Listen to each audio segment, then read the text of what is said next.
parei pra pensar e de repente comecei a lembrar que você não mora mais aqui e com você eu fui até o fim. E quando você faleceu, foi o pior dia que aconteceu.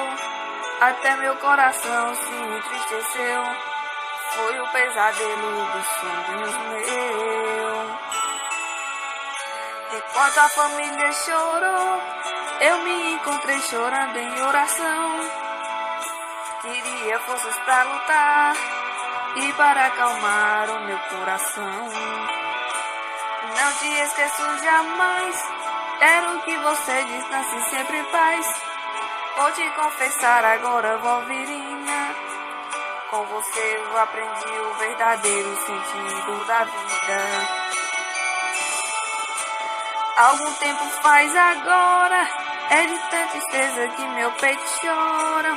Meu pequeno anjo que agora me guia, serás para sempre minha heroína. Não pude contigo ficar, mas saiba que sempre eu vou te amar.